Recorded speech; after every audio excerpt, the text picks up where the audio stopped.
Peace and love. Welcome back to Vibes with Moody, where we knock things out the park and we make money every single day. This is what we do. Make sure that you guys are super duper duper clear ready. The reason I say that is because I normally take one, potentially two trades, and then I'm out of here. However, before I share my screen, I just want you guys to know that the market looks beautiful, right? There's no excuses. The market looks beautiful. Let's see what she wants to give us, if she wants to go to the upside or to the downside. I do see a tad bit bias. However, I like us to go to the upside, the way price action looks, yet we still got to be able to get past some levels. And I'll mark those levels out, those golden pockets, as I start to share my screen. However, give me some time, let me share my screen. And real quick, I know I slipped up and forgot to tell you, we'll be trading NASDAQ, right?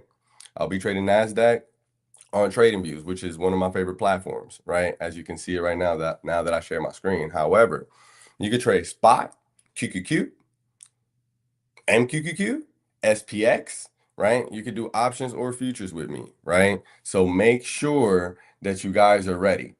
Now that I shared my screen, I got NASDAQ pulled up right here, right? Because that's what I'm going to be trading. I'm gonna bring her down to like a 5-minute time frame over here. However, let me bring her back to the 4 just so I can show you what I'm seeing. I'm going to take this level right here and I'm going to make it a golden pocket, right? If we're not able to get past that level. However, I'm also going to make a golden pocket right here,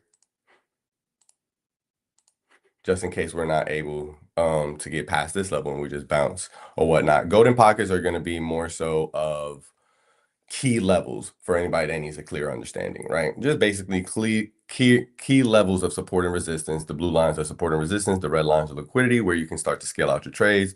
The green lines are the same thing, liquidity, where you can scale out your trades, as well as my white lines are entry points, right? We see one right here. So overall, we're playing an inverted head and shoulders. As we see, we have a shoulder right here to the left, we got a head right here, and we have a shoulder right here that's populating, right? Over here on a very smaller time frame, we also have an inverted head and shoulders populating, right? Shoulder right here, head right here, shoulder right here, right? So with that being said, I'm gonna just drop it down to a 5-minute drop time frame. And before I do that, let's go to a 15-minute. So as I come to this 15-minute time frame, I do see this head and shoulders, shoulder here, head here, shoulder here, right? We got a neckline here, potential bear flag that is going to end up creating to break down. We'll see what happens. It's still playing in between both of my entry points. I have an entry point really quickly. Let me go ahead and tell you that. I have 2 entry points for calls. I have one fairly quicker. That's around $25,081.75. I also have another one at $25,094.25. Now, I have a put entry right here that seems like it's wanting to go trigger at $25,054.75. I also have another one down here at $25,000 and $39.75, right? And this is why I was saying, hey, I like the market to go up. However, it's what the price action is showing me too, where it's like we're not able to get over some levels. We're going to be going to the downside once again. However, when you're, scalping, as well as day trading yet scalping, is much more fairly easier. My VIX just alerted as well. So I see that the VIX is pushing up at the moment while the stocks are going down. I'll bring up the VIX right here and we see right here that it is pushing up and it just alerted me.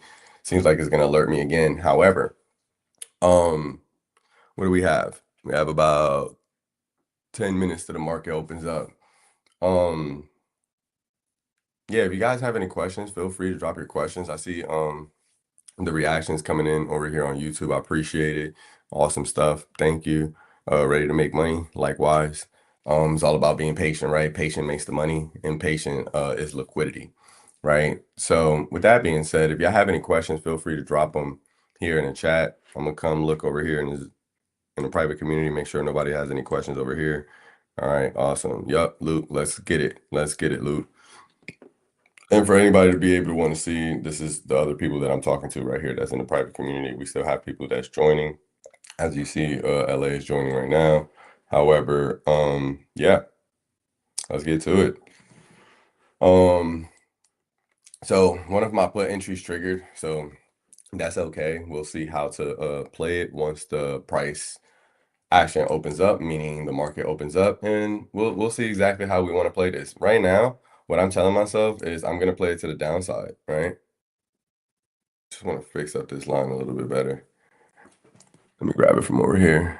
Just wanted to be flush. There we go. That's that blue line that is going to try to not break or break to sweep out this liquidity. See if it'll reverse from here. However, we're going to be looking to go to the downside. So hopefully she pushes back up and holds a little bit, because I can see that she's going to try to come down all the way to about I'll say 25,015 cents. So that's a good move to just be able to capitalize really quickly and call it a day, right? Um, why do you use the VIX? What does it show? The VIX, that's a great question. I utilize the VIX because the VIX is volatility, right? The VIX is going to be the volatility to SPY specifically, yet as well to the market, right? Some of these markets kind of correlate together, such as SPY, SPX, QQQ, ES, and NASDAQ. Right. So with me looking at the VIX, it always gives me just a little bit of a heads up. You see how I said it just triggered me earlier, and I knew that VIX was going up, so that was going to tell me that the SPY, the NASDAQ was pushing down some, and we can see that downside movement right there as it just pushed up just a tad bit, right? So that's just one thing that it does give me, and you're going to see right here where it's like, hey, I'm going to set another alert right in between this alert, just so I can get alerted before it actually gives me the other alert, right? Which will give me that confirmation to keep shorting. So that was a really great question, and that's why I use the VIX. Awesome, awesome. So yeah, let's get ready. What do we have? It's 922. That's beautiful. I love that. I love those numbers. Do. You're more than welcome. You're more than welcome, Kimberly. Appreciate the question. I'm taking a little sip of coffee. As we wait, I'm gonna just come over here, pull up QQQ really quickly, see what's going on over here. Right. I can see everything played out with everything that I charted. Pretty solid. Pretty solid. Pretty solid. Just gonna go ahead and delete it really quickly. Jump it up to not such of a big time frame, but something where I can see what's going on. Just setting up some support and resistance as of late, right? Also, let's be careful that I said SPY QQQ has a gap to fill all the way to the downside, starting like around 594.48. So let's just keep in mind about that. Regardless of the fact, these blue lines that I'm drawing, she would need to break under those blue lines before actually filling up that gap. So just always keep that part in mind, right? And I'm not going to chart too much support and resistance on QQQ. All right, so I'm gonna just start down here really quickly, grab this liquidity to the downside. This is liquidity as well to the downside. It'll be yellow just to ensure that people know that there's a gap to fill right there. And you know that because you still see red going down. So it's still gonna be liquidity, right? All right, there we go. I don't want to get, I slick was gonna give you this entry point, but I just feel like it's gonna trigger way too early. But I'm gonna still place it there. I'm gonna place that call entry about right there, just in case you go heavy, you could be able to scale out right there already. There goes another scale out for you. And I'm not about to make this go all the way to the moon because there's really no reason to. Just bring it all the way back down to a smaller time frame. You got your call entry right there. I'll give you one more call entry because if we're able to get over market structure here, you can enter QQQ right there as well. There we go. There we have it. There we have it. There we have it. Let me go ahead and bring this down to a smaller time frame really quickly, just so I can pull out some liquidity for you. For anybody that wants to be trading QQQ, these will be your levels. The red is going to be scale outs or places that you can go ahead and take profits. However, I always like to tell people, let's say you're 30% up, 40% up, and you're waiting for one of the red lines to trigger and hit so that you can get out your trade. You don't have to be that person, right? If you're already in profits and things of that nature, it's okay to start scaling out your trade, and it's okay to also call it a day and gain that discipline of like, hey man, I made 30%, 40%. I want to be able to sit on my hands, not have FOMO, right? And actually tell myself that, hey, I feel great, I felt the FOMO and everything, but it didn't make me run back into the market. Why? Because I stayed disciplined, right? So really quickly, I'm gonna just drop this over to like about a 5 minute time frame, leave it right here really quick so that you can take you a screenshot. We got two call entries. We have one above here at 610.68 for QQQ. We have another one here right next to the market structure at 609.47. I love that number. That's my birthday, 609, right? At 609.47, 47, make it a heaven. That's just me. I love words. However, we have a put entry here at 606.51, right? And then you have your targets to the downside, targets to the upside, as well as some good support and resistance. Didn't want to make it too tight, because QQQ does move. However, it doesn't move as rapidly as Nasdaq, right? So bringing it back over here to Nasdaq. So what we have here, a lot of people like to call that an order block. We have a nice little beautiful morning star that populated potentially on a 1 or 2 minute time frame. Let's go ahead and check it out. Definitely on a 2 minute time frame and as well on a 3 minute time frame. Wow, beautiful, right? How would I know that? It's just because this is what I do. All right, so we got a nice cup handle, bull flag, breakout, right? Let's see if it's gonna break out. For anybody that doesn't know how to trade a bull flag, and this is a bull flag right here, you will take your entry point right above the highest point. You wait for it to cross the highest point. For the calls, for the puts, you'll wait to it crosses the lowest points and you can take the puts down, right? And that's how you trade it to not be stuck in this kind of, fluctuation, right? So yeah, let's see what she's gonna give us, guys. I'm really liking this. We got a nice morning star as well here on a 5 minute. What we have about 2 minutes. Let me go ahead and take a break for myself really quickly and log into my account. Okay, it says that I'm already logged in. Let's just go ahead and log out and log back in just to ensure no kickouts.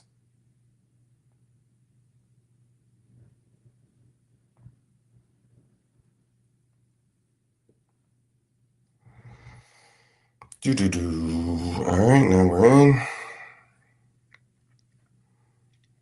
Apple's still going. I see you, baby. All right, we got about like 2 more minutes. 2 more minutes, y'all. 2 more minutes, and we'll be getting this party started on the road. We don't have to be the first one in. However, we could if we wanted to. Right. So price action is back stuck in between both of my entry points of puts and calls. One of the put entries already triggered, so it could potentially be a little bit weaker before this one, meaning or stronger before this one. Like this one could trigger and just bounce. It just all depends on the price action and what's going on. At the end of the day, we had a bull flag breakout. It did break out, came right back down. Right, inverse cup and handle. We got a nice squeeze at the bottom right now forming right here on the structure. However, inverted head and shoulders. We got a shoulder here, we got a head here, and we got a shoulder here. So let's see how it plays out.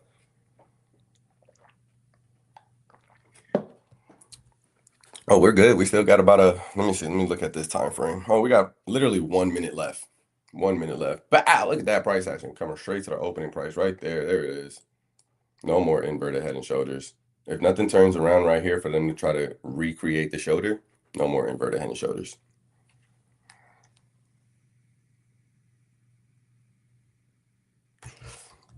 And overall here on the 5 minute time frame, we got a head and shoulders. I remember calling it out. We broke the neckline, came all the way down. Did our best to reverse it back with a head and shoulders right here. Inverse cup and handle populating as an inverted head, as a head and shoulders as well. Let's see what happens. At the end of the day, we got a nice little bear flag coming into the market. We have about 20 seconds left before the market opens up. For anybody back there, I will let you know when I'm in the trade. However, remember that you can enter the trade with these white lines to the downside, to the downside, to the upside, and to the upside. However, whether it's triggering or not triggering, I will let you know once I'm physically in the trade. Like, hey guys, I am in calls or I'm in puts. The market has opened up. Let's see. Let's see what she's trying to give us. Okay. All right. I'm in puts. I got in a little late, but I'm in now. All right. Ooh. I couldn't get that first scale. I'm still holding. We're a little down right now. Back in profits. Go ahead and get you a scale right here. Boom. Quickly adding to the position. Adding. All right. Now I'm going to go ahead and scale that out. Scale that out. Boom. I'm going to scale that out. And I'm not recording myself, but I'll take a screenshot for later. There we go.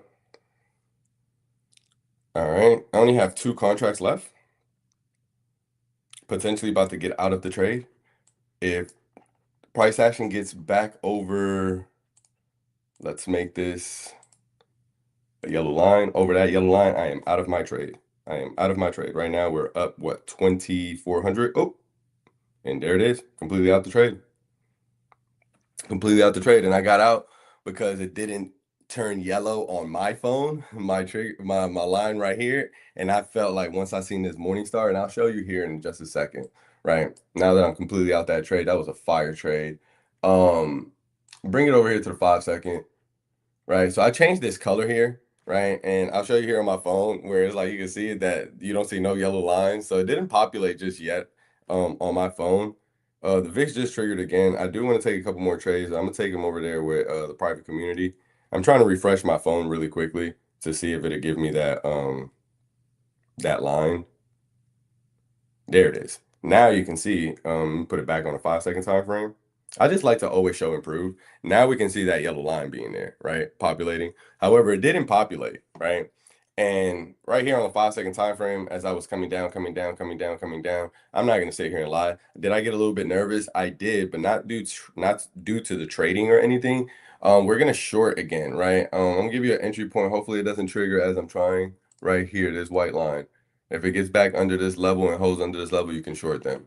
If it doesn't get back over this blue line right here, you can short them as well. And that's just for YouTube so that you'll see how things are playing out, right? If it gets under this white line and holds, you can short. If it rejects and doesn't want to hold, you see this is not a rejection just yet.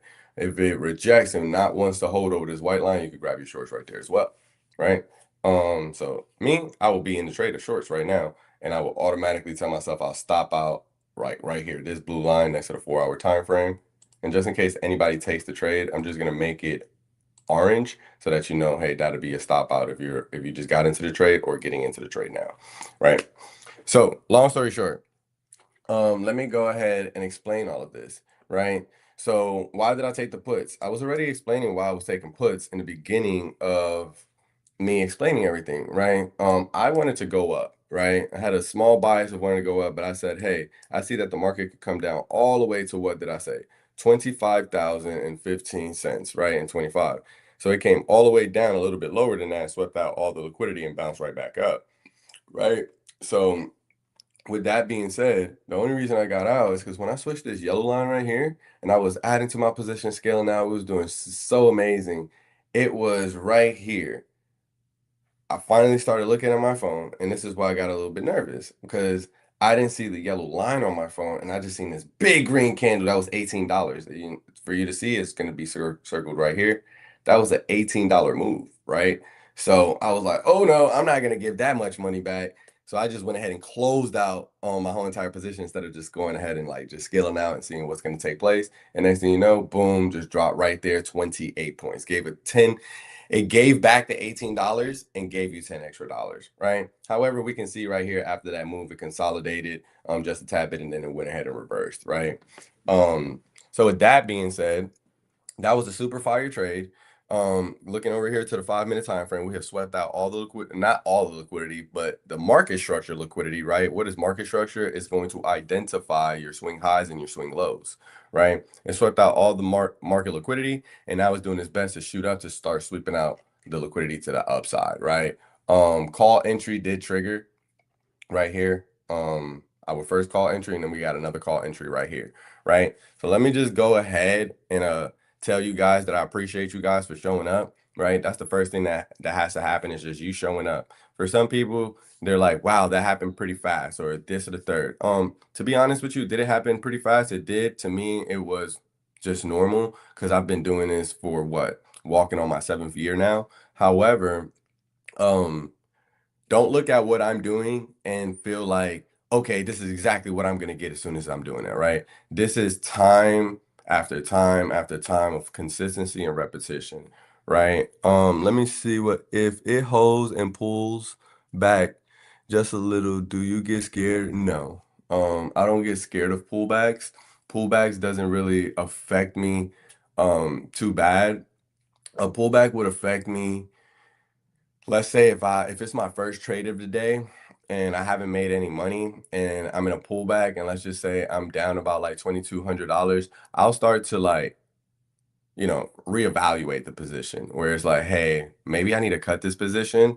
And it's not sometimes right there, it's not due to the charts, right? Because I like to cut my trades due to market structure. However, maybe I'm just a little bit heavy, right? On the heavy side that time. And I know that, hey, I'm breaking my rules just a tad bit and I'm over leveraging a little bit. So let me just go ahead and cut this trade and I can look at it again and get right back in the trade. With me, it doesn't bother me to lose money. I understand that I have to be able to lose money to make money in this game. Yeah, you don't have to continuously to lose money, right? Everybody just see me make money right now, right? So what I will literally do if I wasn't coaching or teaching people or anything, I'm done. I wouldn't get back on the charts at all. You know what I'm saying? I go check my P&Ls probably up like 2,200, 20 something hundred. I wouldn't be back in the trade. And I understand it where it's like you'll get FOMO or it happens so quickly, or maybe you're at your job, right? What you need to do is just remind yourself, like, hey man, how much do I make a day leaving this job? How much money do I make a week leaving this job? No, I did fairly well. I fared well in the market today. Let me just make sure to come back and be consistent and do the same thing. And I don't have to make the same amount of money. The interest will compound, right? So just always keep that in mind. Don't be scared of pullbacks. Pullbacks have to happen. Um, 9 times out of 10, when you're in a trade, whether it's moving in your direction, there's gonna be more likely than not you be down on your position, right? So you can't panic about that. Um, and you have to know the difference between scalping, day trading, as well as swing trading, right? Long-term investing is its own ball game as well. Where right now I'm scalping, yet the trade can turn into a day trade, right? Like this trade, just looking at this trend, if somebody was trading calls, they could be holding this as a day trade. You know what I'm saying? Like one or two contracts, something of that nature, right? It's going to trigger the second call entry, already triggered the first call entry and went up. Oh, my apologies. That was the first one. The two call entries are right here. That's the first call entry that's triggering. You got your second one right here. My apologies. Those were going to be from your puts. And this also is because I changed the colors of some of the support and resistance to try to give you some entry points. So that was just throwing me off a little bit. So I'm just fixing it right now so that I know exactly what I was doing. Yep, those were my two call entries and these were my two put entries. However, yeah. Great questions. Great questions. Take money to make more money. You're right. Yeah, absolutely. It definitely is always going to take some money to be able to make a lot more money, right? So with that being said, just gonna ask you for a quick favor, which is like, comment, and share this. Share this with about 5 people that you want to make some free money when it comes to Mondays, as well as Wednesdays, right? I'm gonna see you guys for class at 9:30. Just gonna let you guys know right now, next week there won't be no class on Monday. I'll be taking a break to celebrate my mother's birthday. And just, celebrate some family members that are coming through, right? I'll still be live trading, yet there won't be no class at 6:30. However, this evening there will be a class at 6:30 p.m. Eastern, right? So with that being said, make sure to like, comment, share, and subscribe, and make sure to share this with at least 5 to 7 people. And I'll see you on the next one. Peace and love.